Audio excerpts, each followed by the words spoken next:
Selamat pagi, Tuhan memberkati kita sekalian. Saya terima kasih kepada Bapak Gembala yang sudah memberikan kesempatan, waktu, tempat ini untuk saya membagikan firman Tuhan dan juga membagikan kesaksian saya.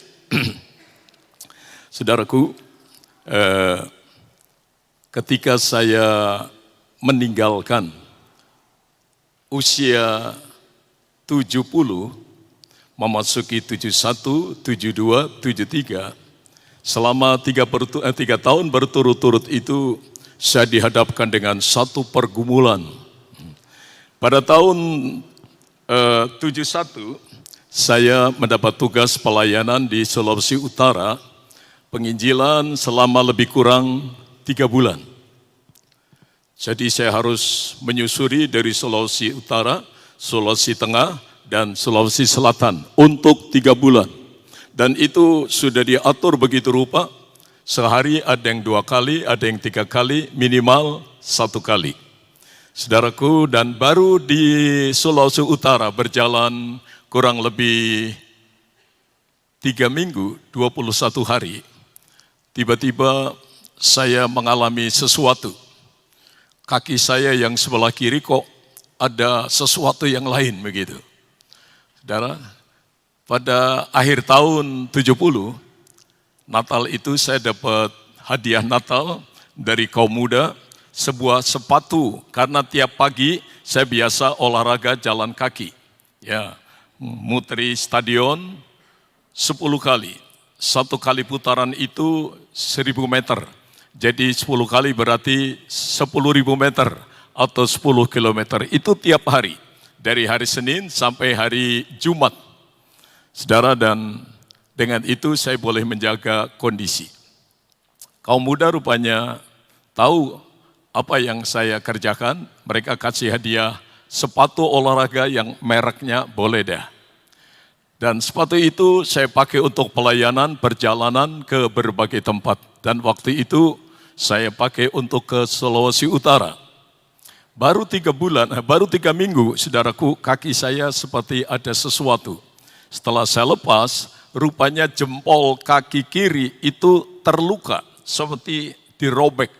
Ada apa ini? Saya lihat di sepatu, rupanya ada bagian yang belum digunting. Ada kelebihan kulit yang belum digunting. Dan itulah yang melukai saya. Saudaraku, dan tanpa terasa kaki saya dalam 3 minggu itu, saudaraku, mulai terasa lain. Lalu sepatu yang saya pakai terasa tidak muat lagi. Berarti kaki saya bertambah gemuk.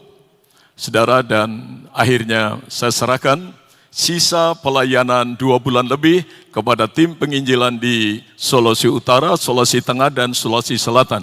Karena waktu itu saya kebetulan dipercaya oleh Majelis Pusat menjadi Ketua Komisi Penginjil Pusat. Jadi saya harus melakukan tugas itu. Dan saudaraku, akhirnya saya pulang. Dan ketika pulang, sampai di rumah, kaki saya bukan tambah baik, tapi kaki saya tambah bengkak. Lama, kaki kiri saya sebesar bonggol pohon pisang. Tidak bisa lagi pakai sepatu, tidak bisa lagi pakai sandal nggak bisa. Dan akhirnya suatu ketika saya melihat di satu tempat, saya periksakan, oh ini Pak Pendeta gulanya tinggi sekali. Memang saya menderita gula, saudaraku, dari umur 40 tahun. Dan itu berkembang selama 30 tahun, tidak apa-apa.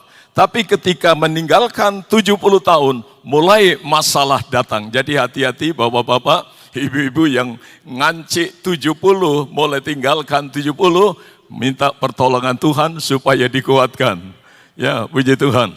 Saudaraku, dan akhirnya saya ditolong oleh klinik diabetes itu, saudaraku, dan tetapi tidak ada jalan keluar.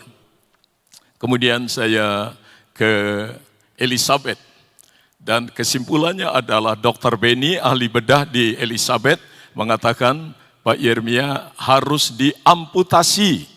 Sebab ini kalau sudah kena tulang, tidak cukup hanya epek-epek kaki yang dipotong, tapi bisa sampai setengah lutut, bisa sampai lutut, dan bisa kehilangan kaki kiri. Oh begitu. Tapi dokter, saya ini penginjil. Saya harus naik turun gunung, naik turun dokar, naik turun beca, naik turun truk, naik turun menyeberang laut, menyeberang sungai, dan saya perlu kaki saya. Kalau boleh saya jangan diamputasi. Tidak bisa, Pak. Ini sudah pembusukan, bisa nanti menyelusup ke dalam tulang dan kami harus potong. Ya, saya bilang, saya minta waktu dah untuk berdoa dulu ya. Diberi waktu 10 hari. Saya pulang, sembahyang, Tuhan kalau boleh jangan dipotong. Saya perlu kaki ini untuk pergi memberitakan kabar baik, saudaraku. Dan setelah 10 hari, tidak ada perubahan apa-apa. Saya kembali lagi ke Elizabeth, lalu dibilang, bagaimana keputusannya Pak Yeremia? Ya, saya ambil keputusan untuk tidak dipotong. Ini harus. Antara saya dengan Dr. Benny terjadi dialog dan saya kukuh pada pendirian saya. Saya tidak mau dipotong. Saya akan berharap mujizat. Nah, puji Tuhan. Akhirnya dokter bedah menyerahkan tugas ini kepada dokter penyakit dalam. Dokter penyakit dalam dibilang ini tugasnya Pak Benny. Saya hanya bisa nolong dalam hal tertentu saja, saudaraku. Dan akhirnya saya ambil keputusan untuk pulang saja, tidak di rumah sakit. Saudaraku, dan akhirnya saya di rumah hanya tahan 5 hari. Setelah itu saya kembali lagi ke Elizabeth. Dokter Benny ketemu lagi, loh kembali lagi Pak Yer, bagaimana keputusannya? Ya, sementara saya masih mau istirahat di sini aja.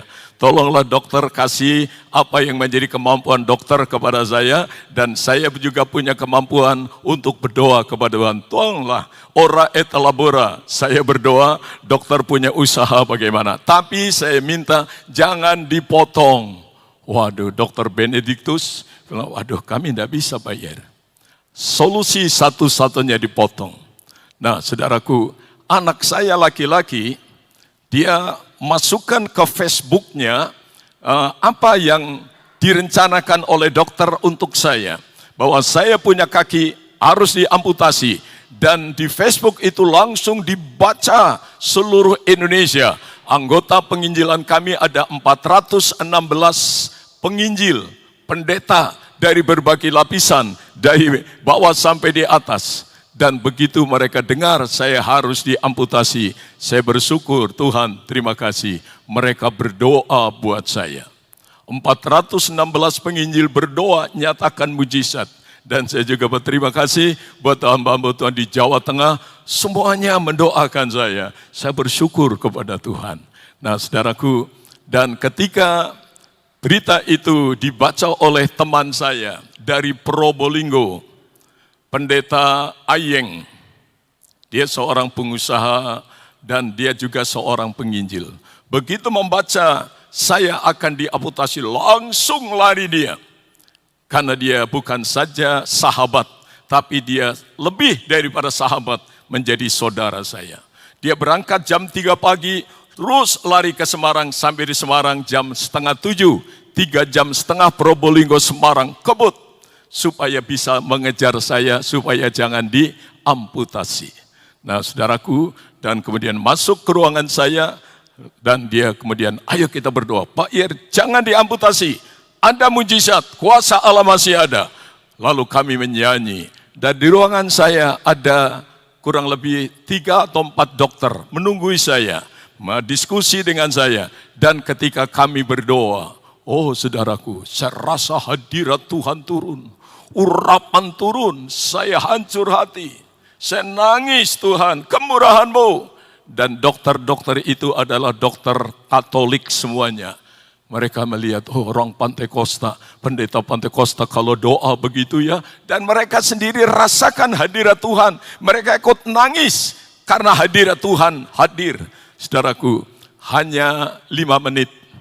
Setelah itu Ayeng bilang sama saya, Pak Yer, saya tunggu berita positif, saya pulang, kembali pulang. Dia sampai di Probolinggo jam 9 pagi, dia bilang saya sudah sampai di rumah Pak Yer. Hanya 5 menit di Elizabeth, membuang waktu 6,5 jam untuk mendoakan saya. Alkitab berkata, seorang sahabat yang baik itu lebih daripada seorang saudara. Saya terima kasih, tapi sayang teman saya ini sudah berangkat duluan. Dia dijemput oleh Tuan COVID. Dia berangkat duluan, ya nggak apa-apa sudah. Dan akhirnya, saudaraku, saya ambil keputusan untuk pulang. Saya tahu obatnya hanya itu aja. Tidak ada cara lain, hanya jenisnya ini, sampai apal saya, saudaraku. Dan dari tahun 71, saya bergumul sampai tahun pertengahan 72. Haleluya, saudaraku. Dan ketika memasuki tahun 72, saya menyeru kepada Tuhan, Tuhan, nyatakan dirimu bahwa Engkau adalah menyertaiku. Engkau berjanji menyertaiku. Dalam keadaan apapun, Engkau tidak meninggalkan aku. Saudaraku, dan suatu ketika, suatu pagi, pastori saya kosong, tidak ada orang. Anak saya, si Yedit, sama istrinya si Novi juga lagi keluar kota. Dan saya di rumah sendirian. Dan waktu itulah Tuhan berbicara kepada saya. Anakku, apakah engkau mau dijemput oleh kematian? Apakah engkau menjemput kehidupan? Saya dengar langsung suara itu. Saya mau jemput kehidupan, Tuhan. Aku belum mau mati sekarang. Tugasku belum selesai. Kalau begitu, ambil kunci mobilmu, keluar dan hidupkan mobilmu. Jangankan saudaraku pakai sepatu, diangkat aja berat, kakinya masih seperti gedebok pohon pisang. Tidak tahu 3 kali atau 4 kali dari kaki kanan. Tapi saya melangkah dengan iman. Saya panasin mobil dan kemudian saya keluarkan dari garasi dan berputar di halaman gereja. Karena halamannya cukup luas, saya berputar 5 kali. Lalu setelah itu Tuhan bilang, kenapa hanya sampai di sini? Turun ke jalan raya. Waduh, kaki saya untuk nginjek kopling bagaimana?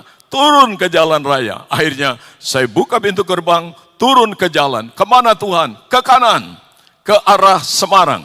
Dan begitu sampai di depan kantor Polres, belok kanan. Tuhan atur, berbicara langsung di telinga saya. Ke kanan, arah ke barat. Oh, kemana Tuhan? Sampai di kota Weleri, saya disuruh muter kembali ke Kendal. Saudaraku, setelah sampai di depan gereja, Tuhan bilang, tidak cukup sampai di sini, ke timur. Saya langsung tancap gas ke timur. Sampai di pintu gerbang tol, Tuhan bilang, belok kanan. Setelah sampai di pertigaan, kanan atau kiri Tuhan? Kiri, arah ke Semarang. Kemana lagi Tuhan? Belok kanan. Oh, naik ke Salatiga dong. Iya, kamu naik ke Salatiga. Akhirnya saya sampailah di jalan arteri. Tuhan pimpin begitu rupa. Lalu saya ingat, ada keluarga dokter Situmorang yang tinggal di situ. Keluarga itu dulu berjemaat di Kendal. Sekarang ada enggak orangnya ini? Oh ibu, ya puji Tuhan. Haleluya. Pak dokternya sudah di Yerusalem baru, enggak apa-apa. Saudaraku, saya coba naik ke atas. Puji Tuhan. Saya pikir saya mau ketemu, mau ngobrol. Biar keberatan nanti saya jadi enteng. Tapi saya lupa tempatnya. Saya terus naik sampai di Kopeng. Putar lagi, turun dengan harapan bisa lihat rumahnya Ibu Situmorang. Kelewatan lagi tidak ada, sampai muter 3 kali, saya lupa sama sekali tempatnya itu. Lalu sampai di jalan arteri, Tuhan bilang turun kembali ke Semarang, pulang ke Kendal. Oh saudaraku, saya keluar jam 9:30 dan jam 2 siang baru sampai kembali di Kendal. Makan waktu beberapa jam. Rupanya Tuhan melatih kaki saya dan melatih saya untuk bertindak dalam iman. Oh haleluya. Dan saudaraku, obat-obat dokter saya minum, tapi enggak ada perubahan. Saya salut kepada dokter yang menolong saya.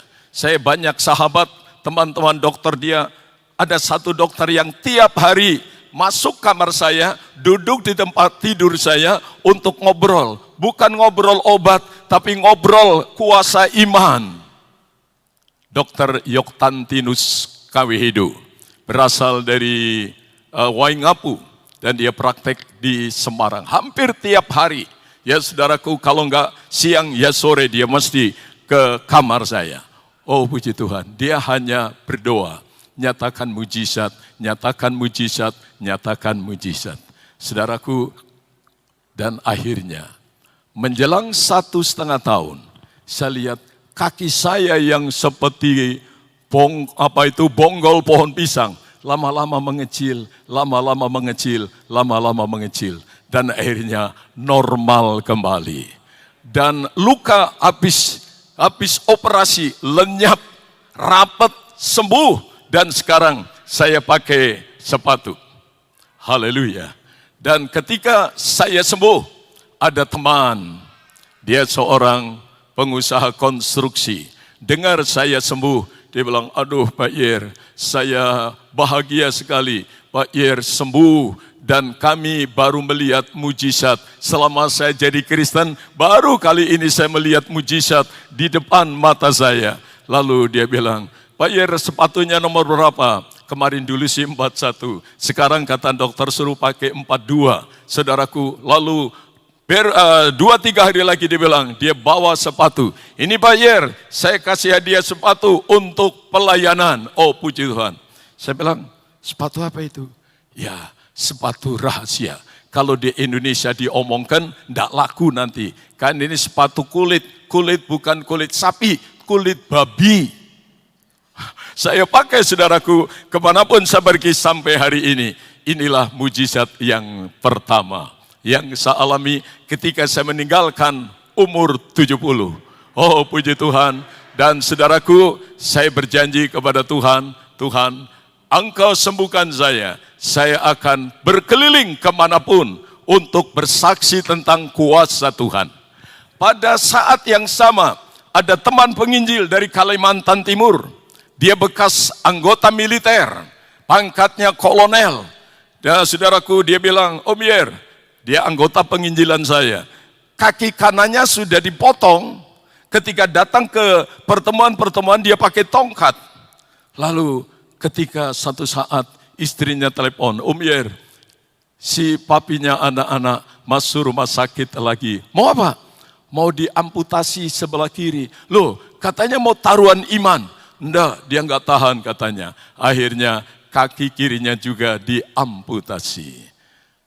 5 hari kemudian, saya terima telepon lagi dari istrinya, nangis. Om, papinya anak-anak sudah pergi. Oh begitu. Rupanya kalau tidak kebetulan sembuh, kalau tidak kebetulan ya berangkat ke Yerusalem baru. Saya pikir luar biasa. Ada beberapa teman yang mengalami hal yang sama. Tapi kemurahan Tuhan, saya masih diizinkan berdiri di depan Bapak Ibu Saudara sekalian untuk menyampaikan kesaksian ini. Tuhan itu ajaib. Tuhan berfirman, pergilah kamu, kabarkanlah berita Injil itu, jadikan segala bangsa itu muridku, dan ketahuilah aku menyertai kamu. Inilah ayat yang ingin saya sampaikan bagi anak-anak Tuhan di tempat ini. Mari kita buka Matius 28 ayatnya yang ke-20. Matius 28 ayat 20. Puji Tuhan. Mulai ayat yang ke-19. Karena itu pergilah jadikanlah semua bangsa muridku dan baptislah mereka dalam nama Bapa, Anak dan Roh Kudus. Dan ajarlah mereka melakukan segala sesuatu yang telah kuperintahkan kepadamu. Dan ketahuilah, aku menyertai kamu senantiasa sampai kepada akhir zaman. Saudaraku, Tuhan berjanji menyertai. Dan bila Tuhan menyertai berarti dia berjalan bersama kita. Berjalan di samping kanan, berjalan samping kiri, berjalan di depan dan di belakang. Mazmur Daud katakan, aku dikurung oleh Tuhan. Apabila Tuhan menyertai, saudaraku, dia akan membuktikan bahwa dia hidup dan dia menyertai. Seringkali saya jumpai, saudaraku, penyertaan Tuhan ditulis dengan kata Immanuel. Hanya menjadi kata puisi untuk sebuah surat. Diakhiri dengan Immanuel. Kalau ada perpisahan, Immanuel. Kalau ada bentuk apa, Immanuel. Tapi itu hanya sebuah ungkapan kata-kata. Ungkapan puisi. Saudaraku, tetapi Immanuel bukan hanya tertulis dalam Alkitab, tapi biarlah itu menjadi satu realita, menjadi satu kenyataan bahwa Tuhan benar-benar menyertai kita. Haleluya.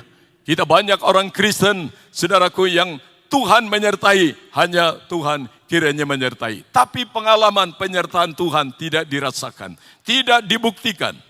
Saya banyak kali mengalami bagaimana Tuhan menyertai dan tidak ada masalah yang tidak bisa selesai. Sakit disembuhkan, susah dihiburkan, yang lemah dikuatkan, yang putus asa melihat pengharapan karena Tuhan menyertai. Di dalam Markus 16 ayat yang ke-20, ini yang terjadi bila Tuhan menyertai kita murid-muridnya. Markus 16 ayat yang ke-20.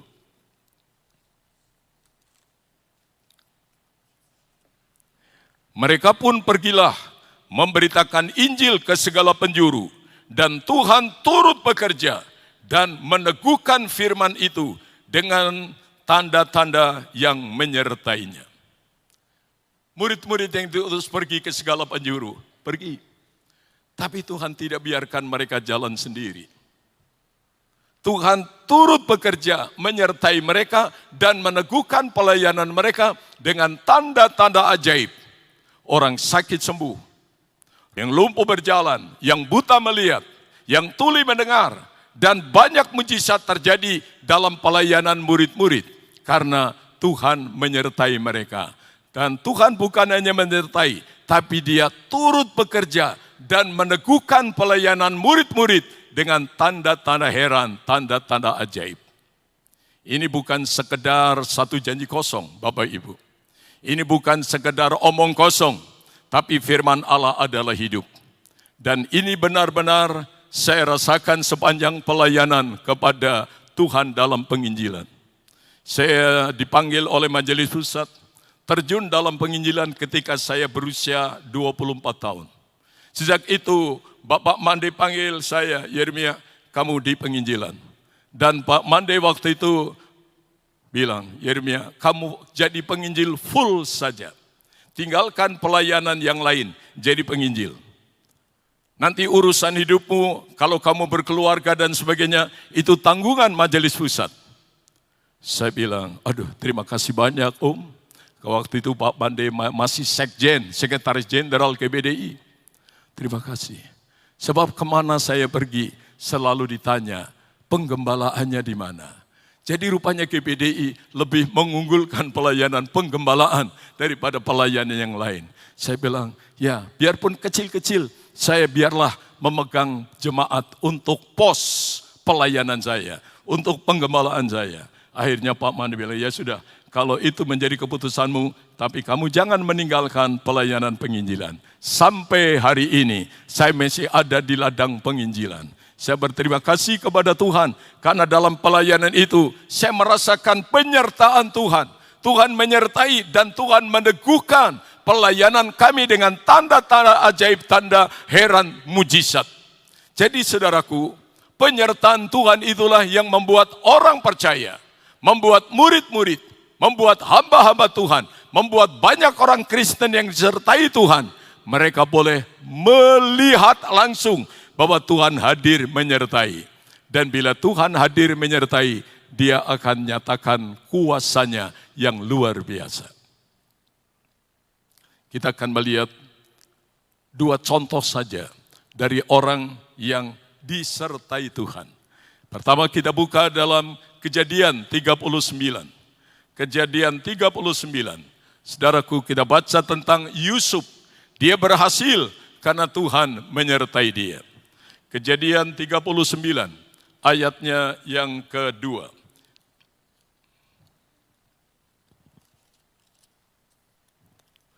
Tetapi Tuhan menyertai Yusuf sehingga ia menjadi seorang yang selalu berhasil dalam pekerjaannya. Maka tinggallah ia di rumah tuannya, orang Mesir itu.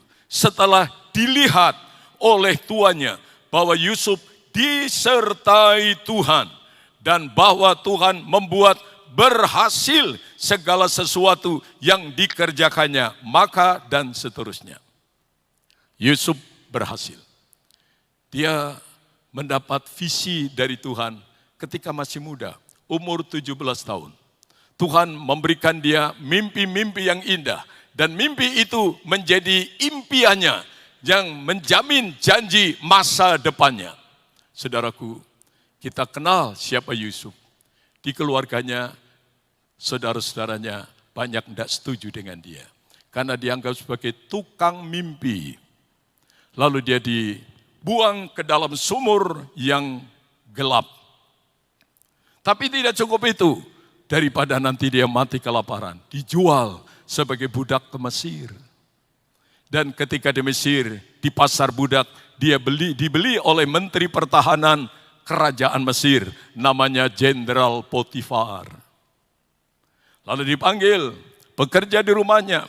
Dan ayat ini menceritakan Yusuf ketika berada di rumahnya Jenderal Potifar. Tetapi Tuhan menyertai Yusuf sehingga ia menjadi seorang yang selalu berhasil dalam pekerjaannya. Kita kadang-kadang selalu gagal, tapi rupanya Yusuf selalu berhasil. Haleluya. Kuncinya Tuhan menyertai Yusuf. Ayat yang berikutnya, ayat 3, setelah dilihat oleh tuannya bahwa Yusuf disertai Tuhan, bahwa Tuhan membuat berhasil segala sesuatu yang dikerjakannya. Orang yang disertai Tuhan bukan tersembunyi. Orang yang disertai Tuhan bisa terlihat kasat mata bahwa Tuhan menyertai orang itu.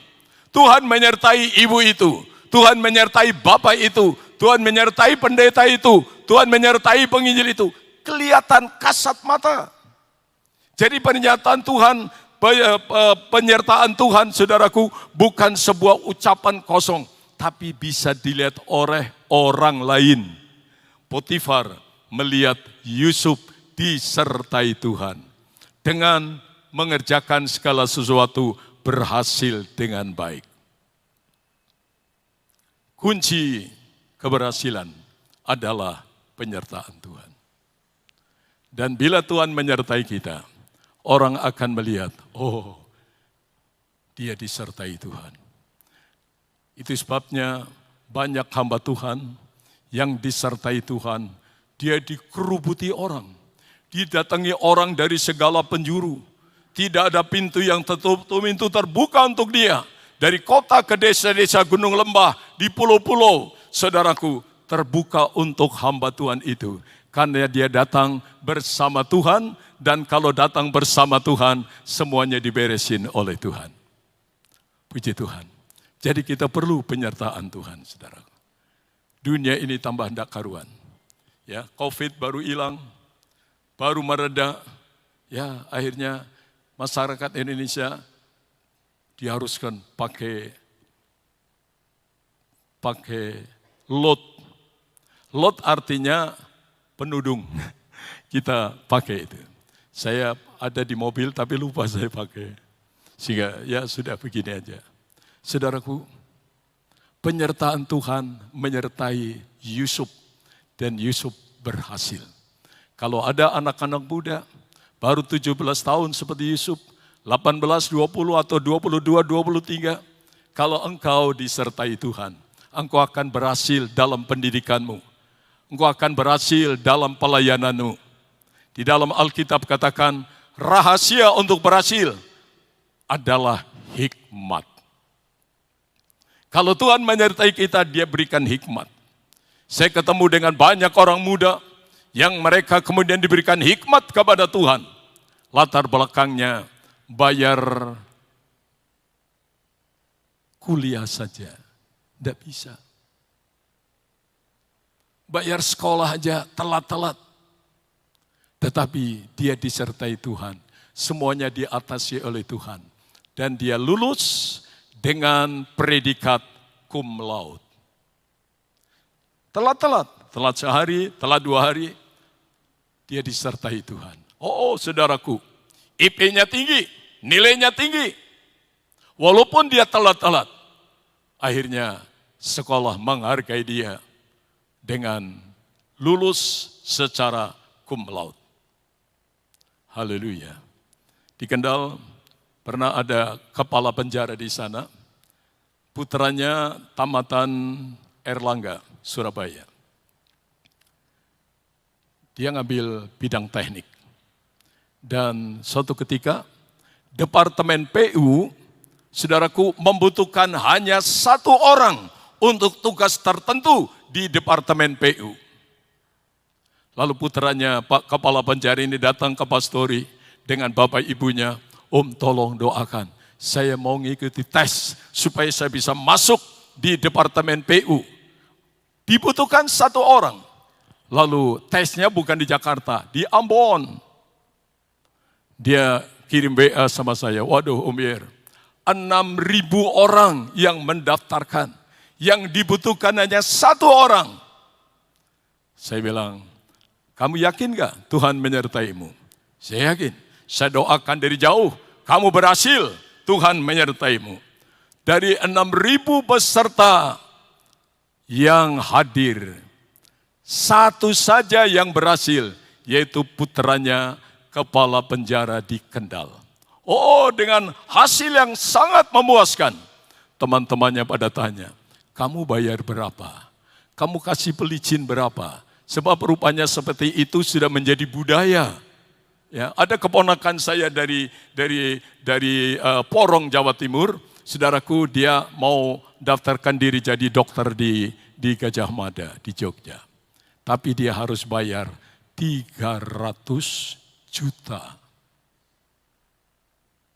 Dia punya uang, akhirnya pulang. Dan akhirnya dia masuk di Bali. Dan dia berhasil. Dia menjadi, Tuhan menyertai. Tidak membiarkan anak-anaknya, hamba-hambanya, jemaatnya dalam kesulitan. Kalau Tuhan menyertai, Tuhan akan teguhkan dengan tanda ajaib mujizat. Saudaraku, inilah Yusuf. Dia selalu berhasil. Dan penyertaan Tuhan itu bisa dilihat oleh Jenderal Potifar. Dan pada akhirnya dia percaya, dia dipercayai seluruh rumah ada di bawah komando daripada Yusuf. Haleluya, itu disertai. Yang kedua, saudaraku, ada seorang yang disertai Tuhan dan dia dibuat Tuhan berhasil dalam segala perjalanannya. 1 Samuel 18 ayat 14. Daud berhasil di segala perjalanannya sebab Tuhan menyertai dia. Untuk menuju keberhasilan, Daud tidak mudah, saudaraku. Dia menjadi menantu raja. Menjadi menantu Raja Saul. Istrinya yang bernama Mikal. Saudaraku, tetapi walaupun dia hanya pegawai Saul, prajurit kecil, tapi dia disertai Tuhan. Saudara, dalam tiap perjalanan, kemana saja mengadakan perjalanan perang, Daud selalu berhasil, selalu sukses. Dengan keberhasilan itu, bapak mertuanya cemburu. Seringkali saya mendengar berita, orang tua, mertua suka tidak cocok sama mantunya. Mertua perempuan gak cocok dengan mantu perempuan. Tapi jarang, mertua laki-laki gak cocok sama menantu laki-laki, itu jarang. Yang sering, mantu perempuan gak cocok, saudaraku, dengan mertua perempuan. Tapi di sini tidak ada. Haleluya. Saudaraku, dan Daud beberapa kali dicoba mau disingkirkan oleh Saul. Bukan dipecat dari pekerjaannya, dibunuh. Sekarang televisi tiap hari memberitakan kematian Joshua Huta Barat. Karena tidak tahu siapa yang membunuh dia. Ya, tidak tahu siapa. Tapi nanti pengadilan akan buktikan siapa gerangan yang berbuat jahat kepada Joshua Huta Barat. Itu dunia, saudaraku. Kalau berhasil, orang cemburu. Kalau berhasil, orang gak enak. Kalau berhasil, orang tidak bisa terima. Kalau Pak Agus berhasil di sini, kemudian gereja ini dirubah menjadi isi 5.000, menjadi isi 10.000, waduh, tanah ini dihabisin. Orang pasti akan mulai bicara. Banyak penginjil-penginjil, pendeta-pendeta yang berhasil. Haleluya. Saya kenal baik dengan Pak Pariaji dari gereja Tiberias. Pada waktu dia meninggal, banyak pendeta-pendeta yang punya omongan tidak enak. Itulah orang yang berhasil. Dicemburuin, dicurigain, dan sebagainya. Daud, saudaraku, mengalami hal itu dari mertuanya sendiri. Tetapi Tuhan membela Daud. Dia disertai sehingga berhasil dalam tiap perjalanannya. Ketika dia mau diangkat menggantikan Saul, saudaraku, dia pernah diurapi 1 kali di Bethlehem oleh Nabi Samuel. Diurapi jadi raja. Dan ketika Raja Saul bunuh diri, Tuhan angkat Daud. Dan ketika dia akan bertugas menjadi raja, dia diurapi sekali lagi oleh imam-imam, orang-orang Yehuda. Melantik dia menjadi raja di suku Yehuda. Dan akhirnya menjadi raja di Israel. Oh, puji Tuhan. Saudaraku, kalau Tuhan menyertai, dia meneguhkan kita dengan kuasa. Meneguhkan kita dengan tanda ajaib. Meneguhkan kita dengan mujizat. Haleluya. Daud berhasil. Dan akhirnya kita kenal siapa Daud. Jadi raja yang besar. Raja kedua yang berasal dari suku Yehuda. Dia menjadi raja yang berhasil dari kerajaan Israel. Ini Daud. Saudaraku, sekarang kita akan bertanya, bagaimana cara supaya Tuhan menyertai kita? Apakah kita berkata, Tuhan sertai aku, Tuhan sertai aku. Doa bagus, dan itu harus. Berpuasa bagus, dan itu harus. Ada satu kuncinya. Kita buka dalam Injil Yohanes 8. Ini rahasia Tuhan menyertai dan memberikan keberhasilan kepada kita. Yohanes pasal 8. Yohanes 8 ayat yang ke-26.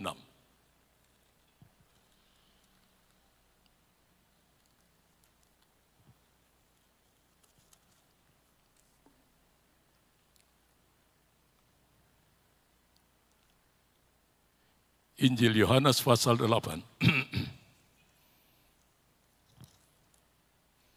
Ya, ayat 29. Dan ia yang telah mengutus aku, ia menyertai aku.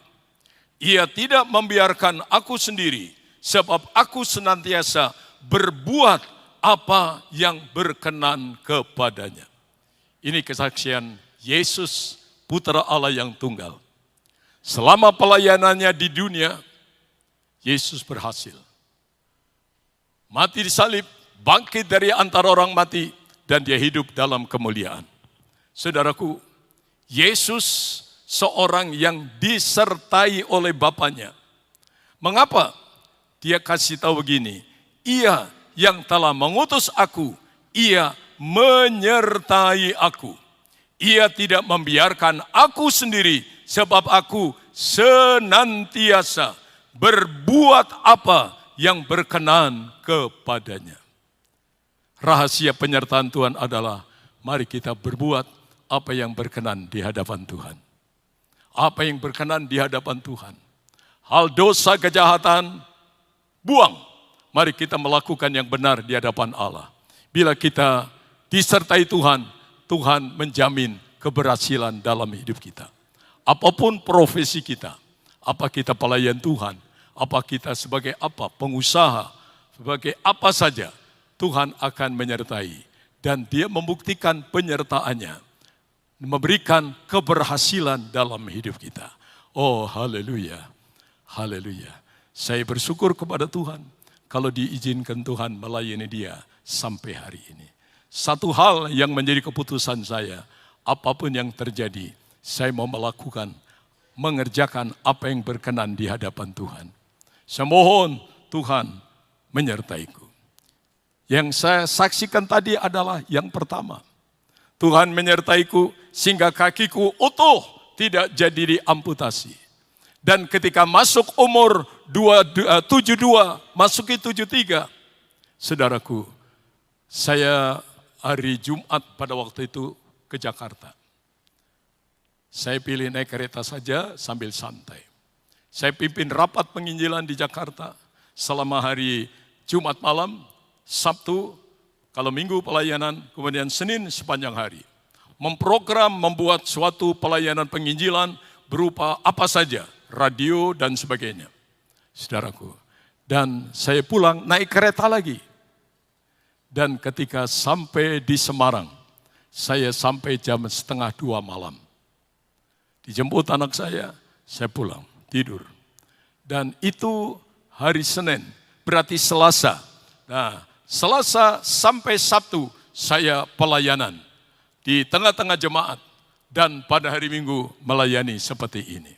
Tiba-tiba setelah pelayanan, saya masih di mimbar, kepala saya pusing luar biasa. Itu gereja berputar, lalu saya pegangan bangku panggangan mimbar untuk turun. Dan saya geletak di bangku. Haleluya. Beberapa jemaat tungguin saya. Dan akhirnya sampai jam 12, saya bilang, tolong antar saya ke Semarang. Ketemu teman dokter. Teman dokter enggak ada apa-apa Bayer. Enggak apa-apa, ini demam biasa. Oh saudaraku. Dan akhirnya anak saya panggil tim gugus tugas. Rupanya datang di Pastori dengan membawa ambulans. Dan tim ini pakai pakaian astronaut, anti COVID. Saudara, saya dibawa ke rumah sakit. Diisolasi setengah bulan. Haleluya. Dan diobservasi. Dokter bilang, Pak Pendeta, rupanya tidak ada apa-apa. Saudaraku, selama setengah bulan pertama, saya masuk di rumah sakit dengan berat badan saya 75 kilo. Setengah bulan saya diisolasi. Saya tidak bisa makan makanan rumah sakit. Aromanya aja sudah bikin Lalu saudaraku, lalu akhirnya berat badan saya dari 75 anjlok menjadi 59. Berarti hilang 16 kilo. Waduh, pakaian saya kedodoran semuanya. Lalu dokter bilang, sudah Pak Yer bisa pulang? Tidak ada apa-apa. Oh puji Tuhan. Lalu itu virusnya di mana? Tidak tahu. Kami teliti, kami periksa, kami segala, tapi enggak menemukan. Tetapi anak saya terlalu yakin bahwa saya kena COVID. Akhirnya setelah 3 hari di rumah, saya dibawa ke Semarang. Muter ke Elizabeth, Panti Wilasa, ke Columbia, dan beberapa tempat. Semuanya tutup, penuh dengan orang yang sakit corona. Dan akhirnya saya dibawa ke rumah sakit perbatasan Semarang Kendal, yaitu di Tugurejo. Saya masuk di situ, terpaksa nunggu di ruang tunggu depan sehari semalam, kena angin, kena debu, dan akhirnya ada dokter wanita, istri hamba Tuhan. Lalu, Om Yer, kenapa dari kemarin tidak kasih tahu saya? Saya tidak tahu kamu di mana. Akhirnya diupayakan masuk kelas 1. Setengah bulan lagi diisolasi. Dan pada waktu itu, selama setengah bulan kedua, saya tidak bisa makan, tidak bisa tidur. Tiap sore kalau mau merem, mau tidur, tiba-tiba saya melihat ada ratusan tangan hitam berbulu lebat, kukunya panjang. Dia berteriak-teriak mau mencengkeram saya. Lalu saya berdoa, Tuhan ini apa ini? Saya berdoa belum ada jawaban. Setelah 10 hari baru ada jawaban Tuhan. Anakku, itu adalah cakar-cakar maut yang akan membinasakan kamu. Tapi kamu jangan takut. Aku menyertaimu, aku menjagamu, aku melindungimu. dengar suara Tuhan dengan jelas. Saudaraku, setelah itu dokter datang lagi, tidak bisa bikin apa-apa. Malahan badan saya tambah habis. Dan akhirnya hari ke-15, dokter bilang, sudah kami teliti Pak Yer, Anda tidak ada apa-apa. Tapi kok begini dokter? Ya mungkin saja. Saudaraku, tapi saya divonis kena COVID. Tuhan hadapkan saya dengan cakar-cakar maut. Dan setelah Tuhan berkata, aku menjagamu, aku menyertaimu, aku melindungimu. Sejak Tuhan bicara begitu, lalu saya baru bisa tidur. 1 bulan, hampir tidak bisa tidur. Habis, sekarang baru 66, bagus. Mengembalikan menjadi 70 perjuangan. Saya ingin, waduh, ya sudah, apa boleh buat. Teman-teman, sudah cukup gitu aja Pak Yer. Sebab lagi nanti Tuhan Yesus akan datang, dan akan datang masa rapture, pengangkatan, supaya malaikat tidak kabutan ngangkat Pak Yer. Jadi jangan gemuk-gemuk. Oh puji Tuhan, saudaraku. Dan akhirnya saya ada sampai hari ini. Usia 70 saya tinggalkan. Dan mujizat terjadi. Yang terakhir saudaraku, umur 73, Natal kemarin, saya undang Pak Panjaitan khotbah di tempat saya. Pada waktu itu belum apa-apa, tanggal 13 Desember. Pak Panjaitan khotbah saya bisa melihat terang. Tapi begitu 13 Desember lewat, terus mata saya mulai kabur. Terus hampir tidak bisa melihat. Akhirnya saya ke dokter. Waduh, kataraknya memenuhi matanya Pak Yeremia. Gimana? Harus dioperasi. Waduh, pikiran saya, kalau operasi mata nanti matanya dicungkil, dikerok dan sebagainya. Saya pikir begitu, saudaraku. Akhirnya saya dioperasi, saudaraku. Dan operasinya tidak sampai 3 menit, hilang. 2 mata kiri kanan hanya dalam 1 minggu 2 kali operasi. Saya tidak pakai kacamata bisa. Baca Alkitab tanpa kacamata bisa. Saudaraku, tapi dokter pakai aja kacamata untuk melindungi mata supaya tidak ada nyamuk mampir di situ. Haleluya. Saudaraku, itu pengalaman saya. 71, 72, 73, saya dihadapkan dengan pergumulan yang berat. Dan saya berjanji, Tuhan sembuh, saya akan pergi kemana saja. Sekarang, dalam 1 bulan, 2 minggu, 2 kali saya pergi ke segala tempat. Kota besar, kota kecil, desa-desa, gunung lembah. Untuk menceritakan mujizat bahwa Tuhan itu menyertai. Jadi Bapak Ibu di Salatiga, undang Tuhan supaya menyertai hidupmu. Haleluya. Sebentar saya tinggalkan 73, saya masuki 74. Saya pikir Tuhan, berapa lama lagi saya akan melayani?